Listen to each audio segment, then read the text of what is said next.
자, 그럼 저희가 여기서 예. 서울중앙지법을 연결해서 현재까지 들어온 상황 좀 정리를 해보도록 하겠습니다. 네. 정호윤 기자 전해주시죠. 네, 서울중앙지법입니다. 앞서서 보셨겠지만 이명박 전 대통령의 1심 선고 재판이 조금 전에 끝났습니다. 법원은 징역 15년에 벌금 130억, 추징금 82억 7,070만 원을 선고했습니다. 이명박 전 대통령에 대해서 검찰이 징역 20년을 구형을 했기 때문에 실제 1심에서 징역 15년이 나온 것들을 종합 고려해보면 상당히 중형이 아닐 수 없습니다. 자세한 얘기는 이소영 기자와 함께 얘기 나눠보겠습니다. 이 기자, 여기 앞서서 전해드린 것처럼 징역 15년 상당히 중형이다. 그리고 대부분의 혐의들이 상당 부분 유죄로 인정됐는데 특히 다스에 대한 부분들에 대한 해답을 저희가 앞서 얘기한 것처럼 이번에 나오지 않을까 싶었는데 재판부가 거기에 대해서 명확히 판단을 내렸죠. 네, 그렇습니다. 재판부가 뭐라고 했는지 다시 한번 살펴보면요. 피고인이 다스의 실소유자이고 그리고 피고인이 비자금 조성을 지시했다는 사실이 넉넉히 인정된다라고 법정에서 말했습니다. 네. 지난 2007년 그 박근혜 전 대통령과 이명박 전 대통령이 이제 경쟁했던 대선 과정에서 네. 크게 불거졌던 의혹에 대해서 11년 만에 답을 내린 겁니다. 네. 예. 다스 관련 혐의들은 참 여러 가지 횡령, 그다음 포탈 여러 가지들이 얽혀 있는데 특히 349억 원에 대한 횡령 부분 중에서 상당 액수인 340억 원이 횡령으로 인정이 됐습니다. 특히 이 부분에 대해서 주목할 만한 것은 이 전 대통령의 측근들, 여기서 보면 김백준 전 비서관이 상당히 많이 등장을 했는데요. 이 전 대통령의 측근들을 통해서 다스는 이 전 대통령의 것이다 라는 진술들이 많이 확보가 됐고 그런 것들이 증거로 채택이 돼서 재판부가 인정을 하게 됐다. 이렇게 볼 수가 있겠죠? 네, 그렇습니다. 조금 전에 재판부가 이제 법정에서 하신 말씀을 다시 한번 이제 새겨보면은요, 다스의 실소유주가 누구인지를 판단하기 위해서는 수많은 사람들의 증언을 이제 봐야 한다라고 네. 얘기를 했습니다.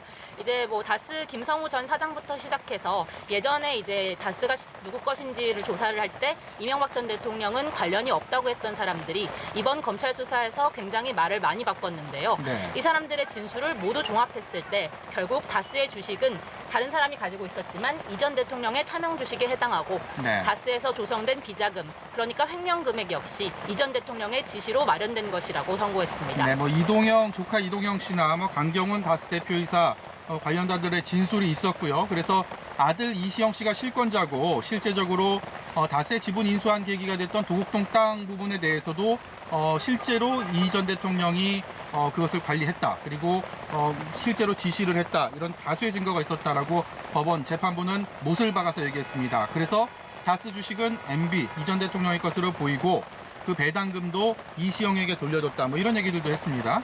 다스의 실소유주 MB다. 국민적 의혹, 다스는 누구 것인가에 대한 의혹은 오늘 1심 재판부의 판결로 어느 정도 해소가 됐다. 일단락이 났다. 이렇게 볼 수가 있겠습니다.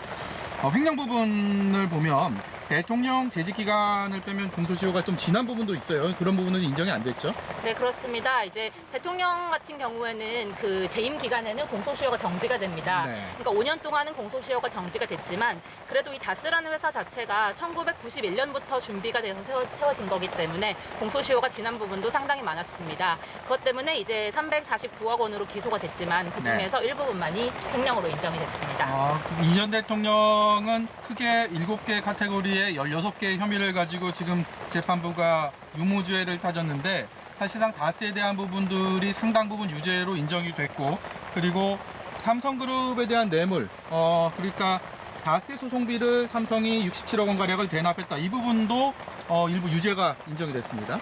네, 그렇습니다. 다스가 이 전 대통령의 소유라고 판단을 했기 때문에 그 다스의 소송비를 대신 내준 것 역시 삼성이 이 전 대통령에게 무언가 대가를 바란 것이다라는 추측이 가능했는데요. 네. 재판부는 역시 이것이 삼성이 당시 가지고 있던 현안, 그러니까 특검 현안이 있었고요. 네. 그리고 이건희 회장이 이제 그 구치소에 들어가 있는 상황이었는데 이것을 사면해주는 것이 대가로 작용하지 않았나 이렇게 판단을 했습니다. 뇌물죄를 따져볼 때는 뇌물을 주고 받는 데 있어서의 대가성이 반드시 인정이 돼야 됩니다. 그래야만 법리적으로 그게 인정이 되는데 이번 삼성 뇌물건을 보면 다스의 소송을 하는 데 있어서 그 미국의 로펌인 에이킹건프가 선임을 하는 계약서에 그리고 이 과정에 삼성의 이 당시 2인자였던 이학수 부회장이 스스로 여기에 대해서 자수를 했죠. 자백을 하면서 이 전 대통령은 코너로 몰렸고 재판부도 이 부분에 대한 인정을 했고요. 말씀하신 것처럼 이건희 회장에 대한 특별 사면 그리고 금산분리법 관련 법안에 또 통과가 되고 삼성 비자금 특검이 또 있었던 그런 부분들에 어떤 대가성이 있을 수 있는 걸 여지들이 분명히 있었고 이 부분이 사실상 검은 돈을 오가게 하는 그런 계기가 됐다. 뭐 이렇게 판단을 한 것 같습니다. 네, 그렇습니다. 이제 검찰이 기소한 금액은 총 67억 원 가량에 해당했는데요. 이명박 전 대통령은 혹시 이런 다스 소송비 지원이 이뤄졌다고 해도 나는 전혀 몰랐고 네. 그리고 그 대가로 사면한 것이 아니기 때문에 뇌물에는 해당하지 않는다고 주장을 했습니다. 하지만 재판부는 이제 그 영포 빌딩에서 발견된 문건들이죠. 네. 그 문건들에서 분명히 그 MB 보고라는 부분이 적혀 있었고 네. 여기에 또 이 다스 소송비에 관한 내용이 있었기 때문에 이 전 대통령도 적어도 2008년 4월 이후로는 이 사실을 모두 알고 있었다. 네. 이렇게 판단을 했고요. 그래서 그 67억 원 중에서 522만 달러, 그러니까 지금 돈으로 환산하면은 한 59억 원 정도가 되는데요. 네. 이 부분을 모두 뇌물로 인정했습니다. 정계선 부장판사가 재판 말미에 하는 얘기 중에서 여러분들도 들으셨을 텐데 뇌물죄에 관해서는 굉장히 엄격한 형량이 적용된다. 그렇기 때문에 1억 원의 뇌물만 받아도 징역 10년 이상이 선고가 된다라고 얘기를 했는데 실제로 뇌물죄가 인정된 부분들이 삼성만 해도 67억 원이고요. 그리고 또 다스 관련돼서 뇌물은 아니지만 횡령이나 비자금 뭐 이런 부분들이 340억 원대까지 올라갔기 때문에 이미 이 혐의만 가지고 이 전 대통령의 징역 15년은 그 정도 선고될 수 있는 충분한 근거가 마련됐다 이렇게 볼 수가 있겠죠. 네, 그렇습니다. 이제 뇌물수수 같은 경우에는 기본적으로 징역 9년에서 12년까지 선고를 할 수 있고요. 그리고 이 사람이 예전에 죄를 지은 적이 있었다. 네. 이런 가중 요소가 있으면은 무기징역까지 권고되는 상황입니다. 네. 그러니까 이 부분만 해도 사실 징역 15년이라는 게 어느 정도 일정 정도가 선고가 된 것으로 보이고요. 네. 횡령 같은 경우에도 300억 원이 넘어가면 기본 징역이 5년에서 8년까지 선고될 수 있기 때문에 예. 사실 뭐 상당한 중형이 예상됐고 거기에 맞는 형이 내려진 거라고 이제 보시면 될 것 같습니다. 네. 아무튼 다스 부분과 또 하나의 이번 혐의의 기본 축이었던 국정원 자금 수수, 이른바 국정원 특수활동비 수수 부분은 대부분이 무죄가 선고가 됐습니다. 그러니까 국고 손실의 부분에 대한 인정은 됐지만 뇌물죄는 인정이 안 됐습니다. 이유가 뭡니까? 네, 일단 그 국정원 이 특수활동비 부분은 재판부가 총 4부분으로 나눠서 판단을 했는데요. 이 중에서 2부분에 대해서는 국고손실죄만 인정을 하고 뇌물을 인정하지 않았습니다. 그러니까 이제 국정원 돈을 대통령이 와서 받아서 쓴 거는 맞다. 네. 그렇지만 국정원 돈 자체도 이제 국가 예산으로 편성이 돼 있는 것이고 네. 그리고 대통령이 사용하는 돈 자체도 국가 예산으로서 사용을 한 것이기 때문에 이것이 사적으로 준 뇌물이 아니라 네. 그 예산을 잘못 쓴 죄에 해당한다. 이렇게 판단한 겁니다. 또 재판부가 거기에 좀 더하면 당시 국정원장들이 이 전 대통령에게 국정원 돈을 주면서 뭔가 대가성을 받을 만한 일이 없었다.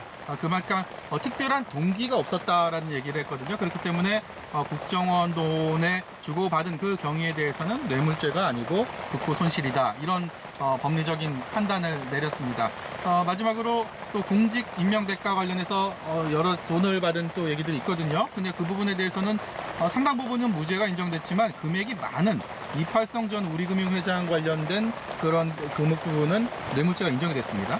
네, 그렇습니다. 이제 이팔성 전 우리금융지주 회장이 건넨 돈은 이제 검찰이 추정하기로는 22억 원에 해당한다고 봤는데요. 네. 법원에서는 현금 16억 원과 1,000만 원대 양복이 뇌물로 인정이 됐습니다. 다른 부분 같은 경우에는 이제 이 전 대통령이 직접 받은 것이 아니라 형 이상은 회장이 받았을 가능성이 높아 보인다. 네. 이런 부분으로 이유를 인정하지 않았는데요.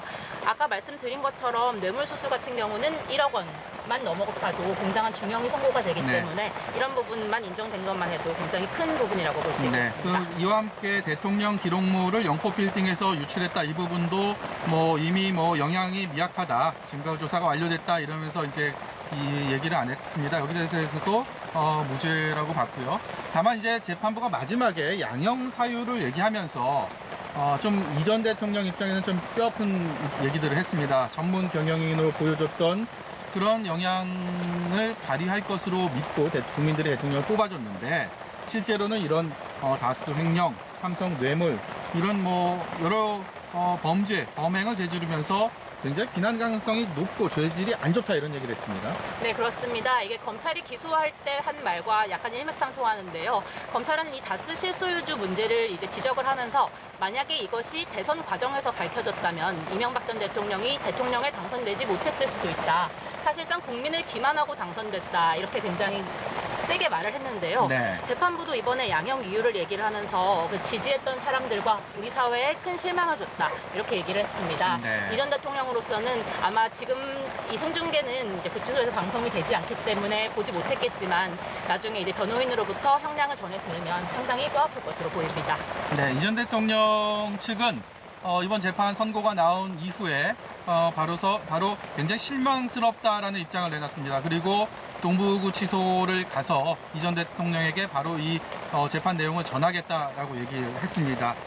불과 6개월 사이에 2명의 전직 대통령이 중형을 선고받는 불행한 일이 반복됐습니다. 대통령이란 권력을 앞세워서 해선 안 될 범행을 했다는 게 재판부의 엄중한 판단이었습니다. 다시 한번 말씀드리겠습니다. 이명박 전 대통령이 1심 선고재판에서 징역 15년에 벌금 130억 원을 선고받았습니다. 지금까지 서울중앙지법이었습니다.